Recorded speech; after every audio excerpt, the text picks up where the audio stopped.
बच्चों क्वेश्चन 4 में आपको इसको प्रूफ करना है और इस क्वेश्चन को भी हम लोग एक आसान मेथड से सॉल्व करेंगे। तो क्या है आसान मेथड, आइए देखते हैं।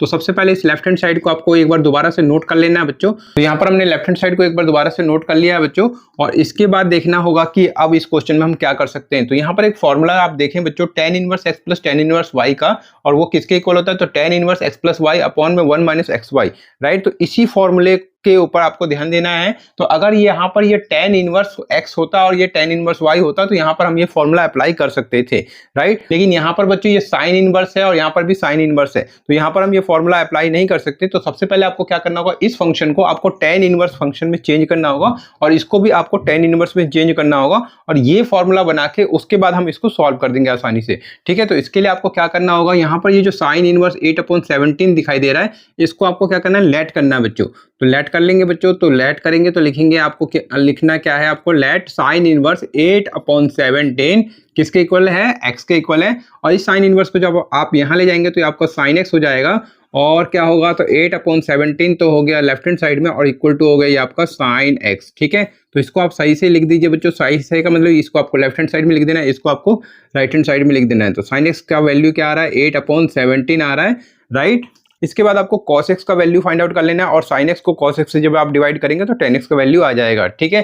तो आपको क्या करना है, इसके बाद आपको cos स्क्वायर x लिखना है, और किसके इक्वल होता है cos स्क्वायर x, तो 1 माइनस साइन स्क्वायर x और 1 माइनस साइन x। तो साइन x का वैल्यू क्या है, तो ये आपका 8/17 और उसका कर देंगे हम स्क्वायर, तो ये आपका 1 माइनस और ये आपका 64/17 का स्क्वायर, तो 289 हो जाएगा। और इसको आप एलसीएम लेके सॉल्व करें बच्चों, तो जब आप एलसीएम लेंगे तो ये आपका 289 और ये आपका 289 माइनस का 64, तो जब आप इसमें से माइनस करेंगे बच्चों तो ये आपका 225 अपॉन में ये आपका 289 हो जाएगा, राइट। और ये जो वैल्यू आएगा बच्चों, ये आपका cos स्क्वायर x का वैल्यू आ रहा है, तो लेकिन हमें यहाँ से वैल्यू cos x का लाना है, तो ये जो स्क्वायर होगा यहाँ पर अंडर रूट में हो जाएगा, तो 225 अपॉन में 289, और इसको सॉल्व करें तो cos x का वैल्यू क्या होगा, तो 225 किसका स्क्वायर होता है बच्चों, तो आप कहेंगे 15 का, और ये आपका 17 का स्क्वायर, तो 15 स्क्वायर और ये आपका 17 स्क्वायर। तो cos x का जो वैल्यू होगा बच्चों, जिसका भी स्क्वायर होता है वो अंडर रूट से बाहर आ जाता है, तो ये आपका 15 अपॉन में ये आपका 17। तो cos x का वैल्यू आ चुका है बच्चों, और sin x का वैल्यू भी आ चुका है। अब आपको क्या करना है, tan x का वैल्यू लेके आना है बच्चों। तो आपको लिखना है कि therefore और tan x, तो tan x क्या होगा, तो आपको लिख के बताना होगा कि sin x अपॉन में ये आपका होता है cos x, राइट। और sin x का वैल्यू क्या है, तो 8/17, तो sin x की जगह आपको लिख देना है 8/17, और cos x का वैल्यू है 15/17, तो यहाँ पर लिखना है 15/17। 17 से 17 कैंसिल हो गया, तो ये आपका tan x का वैल्यू क्या आ गया, 8 अपॉन में ये आपका 15, राइट। तो ये जो वैल्यू है किसका है, tan x का है। तो यहाँ से हम x को फाइंड आउट करेंगे, तो ये tan इनवर्स इधर चला जाएगा बच्चों, तो ये आपका हो जाएगा tan इनवर्स 8/15, और x क्या था बच्चों, तो x था साइन इनवर्स 8/17 को हमने x लेट किया था, तो इस x की जगह आपको ये लिख देना है। तो इस x की जगह आपको लिख देना है साइन इनवर्स 8/17, ये किसके इक्वल होगा बच्चों, तो ये आपका tan इनवर्स 8/15 के इक्वल आ रहा है। तो इस तरीके से हमने इसको tan के फॉर्म में यहाँ पर लिख लिया है बच्चों। अब इसी तरीके से हमें इसको भी tan के फॉर्म में लेके आना है, और उसके बाद ये फॉर्मूला बनेगा, और उसके बाद हम इसको आगे सॉल्व करेंगे। तो चलिए इसके ऊपर वर्क करना आप स्टार्ट करते हैं। तो यहाँ तक करने के बाद आप इसको फर्स्ट कह सकते हैं बच्चों, और जब आप इसको आगे सॉल्व करेंगे तो आपको लिखना है एंड करके, और एंड करके आपको क्या करना है बच्चों, आपको लिखना है साइन इनवर्स, और ये आपको 3/5 किसके इक्वल आपको लेट कर लेना है, ये आपको y लेट कर लेना है, और यहाँ लिखना है लेट, ठीक है। और इसके बाद साइन इनवर्स को आप राइट साइड में लेके जाएंगे, तो 3/5 किसके इक्वल हो गया, तो ये आपका साइन y हो गया, राइट। और इसको सही करके लिख लेना है, मतलब इसको आपको लेफ्ट साइड में लिख लेना है, इसको राइट साइड में। तो साइन y का वैल्यू आ रहा है 3/5 आ गया। अब इसके बाद आपको क्या करना है, cos y का वैल्यू फाइंड आउट करना है, ताकि tan y का वैल्यू आ जाए। और cos y का वैल्यू को फाइंड आउट करने के लिए आपको यहाँ पे लिखना है कि cos स्क्वायर y किसके इक्वल होगा, तो 1 माइनस साइन स्क्वायर y के इक्वल होगा, और ये आपका 1 माइनस साइन y। तो साइन y क्या है बच्चों, तो ये आपका 3/5 यहाँ पे पुट कर देना है, क्योंकि साइन y का वैल्यू 3/5 आ चुका है यहाँ पर, तो आपको यही लिखना है, और यहाँ पर कर देना है स्क्वायर। और इसको सॉल्व करेंगे तो 1 माइनस 3/5 का स्क्वायर कीजिए, तो ये आपका 9 अपॉन ये आपका 25, और एलसीएम लेके सॉल्व करेंगे तो ये आपका 25, और ये आपका 25 माइनस 9, तो 25 माइनस 9 तो 16/25, ये जो वैल्यू आ रहा है ये वैल्यू आ रहा है बच्चों कॉस स्क्वायर वाई का, राइट। लेकिन इसमें आपको क्या करना है, कॉस वाई का वैल्यू लेके आना है। तो क्या करें, तो स्क्वायर को आप इधर लेके जाएं तो क्या होगा, तो अंडर रूट में हो जाएगा, तो 16/25।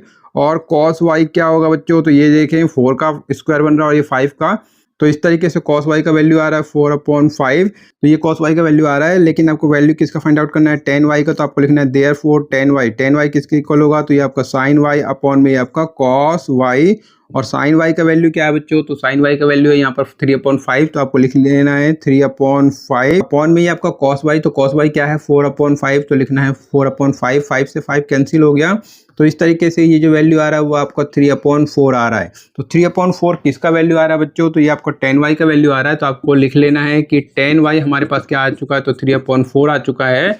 और y को हम यहाँ से फाइंड आउट करेंगे, तो tan को यहाँ पे लेके जाएंगे राइट साइड में, तो ये आपका tan इनवर्स 3/4 हो गया y, राइट। और y क्या था बच्चों, तो y हमने sin इनवर्स 3/5 को y कहा था, तो y की जगह आपको लिख लेना है sin इनवर्स 3/5।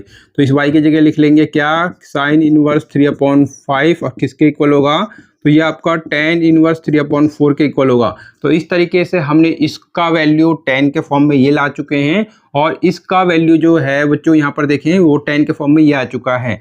तो इसको हम क्या कहेंगे, इसको हम सेकंड कहेंगे। और आपको क्या करना है, फिर से लेफ्ट हैंड साइड को लिख लेना है। तो लेफ्ट हैंड साइड क्या था, तो ये आपका लेफ्ट हैंड साइड है साइन इनवर्स, और ये आपका 8/17 प्लस ये आपका साइन इनवर्स 3/5। इसके बाद आपको क्या करना है बच्चों, ये जो आप वैल्यू tan के फॉर्म में लाए हैं, ये दोनों वैल्यू को आपको इनकी जगह पुट करना है। तो साइन इनवर्स 8/17 को देखना है, तो साइन इनवर्स 8/17 tan के फॉर्म में क्या है, tan इनवर्स 8/15 है। तो इसकी जगह आपको ये लिखना है बच्चों, ये आपका tan इनवर्स 8/15 प्लस करना है क्या, साइन इनवर्स 3/5 को। तो साइन इनवर्स 3/5 की जगह क्या लिखना है, tan इनवर्स 3/4। तो आपको लिखना है tan इनवर्स 3/4। तो आपको यहाँ पे लिख देना है यूजिंग फर्स्ट एंड सेकंड, ताकि एग्जामिनर को पता चल जाए कि आप यहाँ पर किस तरीके से इसको सॉल्व कर रहे हैं, राइट। अब इसके बाद यहाँ पर देखें बच्चों, ये बन गया आपका tan inverse x plus tan inverse y। तो tan inverse x plus tan inverse y किसके इक्वल है, tan inverse x plus y upon में 1 माइनस एक्स वाई। तो इसी फॉर्मूले को आपको यहाँ पर अप्लाई कर देना है बच्चों। तो ये आपका क्या होगा, ये आपका हो जाएगा tan इनवर्स, और ये आपका x प्लस वाई, तो ये आपका x है, ये आपका y है, तो ये आपका 8/15 प्लस करना है 3/4 को, अपॉन में क्या है बच्चों, तो 1 माइनस एक्स वाई। तो 1 माइनस एक्स वाई का मतलब ये है कि आपको 8/15 का मल्टीप्लाई किससे करना है, तो ये आपको 3/4 से मल्टीप्लाई करना है। इसके आगे सॉल्व करेंगे बच्चों, तो क्या होगा, तो tan इनवर्स को तो आपको ऐसे लिख देना है, 15 और 4 का एलसीएम लेना है बच्चों। तो ये आपका हो जाएगा 60, और इसके बाद इस 60 को 15 से डिवाइड करें तो 4 मल्टीप्लाई 8, तो ये आपका हो जाएगा 32, प्लस का साइन लगाना है। इस 60 को 4 से डिवाइड करें 15 आएगा, 15 इंटू 3 आपका ये आपका 45 हो जाएगा, राइट। अपॉन में ये वाला अपॉन मैंने लगा दिया है, और इसके बाद इसको भी मैं सॉल्व करूंगा अपॉन में 1 करके। तो यहाँ पर 60 होगा बच्चों, जब आप इसे मल्टीप्लाई करेंगे तो 24/60 होगा। और जब आप इसका एलसीएम लेंगे 1 और 60 का, तो ये एलसीएम में क्या आएगा यहाँ पर बच्चों, तो 60 आएगा। इस 60 को 1 से डिवाइड करें, 60 मल्टीप्लाई 1, तो ये आपका 60 हो जाएगा, माइनस, और ये आपका क्या है, यहाँ पर ये 60 है, तो 60 को 60 से डिवाइड करें तो 1 मल्टीप्लाई 24, तो ये आपका 24 हो। और इसको हम आगे सॉल्व करेंगे बच्चों, तो क्या होगा, तो tan इनवर्स को तो ऐसे लिखना है, और इसको आपको क्या करना है, प्लस करना है। तो 2 और 5 ये आपका हो जाएगा 7, और 3 और 4 ये आपका हो जाएगा 7, तो 77 अपॉन में ये आपका 60, और यहाँ 60 माइनस 24 करें बच्चों, तो ये आपका 36 हो जाएगा, अपॉन में ये आपका 60 हो जाएगा, राइट। और इसके बाद क्या करेंगे, 60 से 60 को कैंसिल करेंगे, और ये किसके इक्वल हो जाएगा बच्चों, तो ये आपका tan इनवर्स, और ये आपका 77 अपॉन में ये आपका क्या हो जाएगा, 36 हो जाएगा, राइट। और राइट साइड में आपको देखना है, तो राइट साइड में भी यही दिखाई दे रहा है बच्चों। तो लेफ्ट हैंड साइड को आपने सॉल्व करते करते आप आ चुके हैं राइट हैंड साइड के, ये इक्वल आ चुका है बच्चों। और यही आपको प्रूफ करना था कि लेफ्ट हैंड साइड जो है वो राइट हैंड साइड के इक्वल है। तो इस तरीके से हम क्या देखते हैं कि लेफ्ट हैंड साइड का जो वैल्यू है वो राइट हैंड साइड के वैल्यू के इक्वल आ चुका है, और इस तरीके से ये क्या हो जाता है, हेंस प्रूव्ड हो जाता है। तो उम्मीद करता हूं बच्चों ये क्वेश्चन भी आपको आसानी से समझ में आ गया होगा। समझ में आता है तो वीडियो को लाइक करना है, कमेंट करके मुझे जरूर बताना है कि आपको अच्छे से समझ में आ गया है, क्योंकि कमेंट करेंगे तभी मुझे पता चलता है कि जो मैं समझा रहा हूँ वो आपको अच्छे से समझ में आ रहा है। तो प्लीज़ कमेंट करना मत भूलना, और अगर चैनल पर नए हैं तो प्लीज़ चैनल को सब्सक्राइब कर लीजिए और मुझे सपोर्ट कीजिए, और इसी तरीके से मन लगा कर पढ़ते रहिए। तो मिलते हैं नेक्स्ट वीडियो में बच्चों। अपने वीडियो को वॉच किया इसके लिए आप सभी का बहुत बहुत धन्यवाद बच्चों।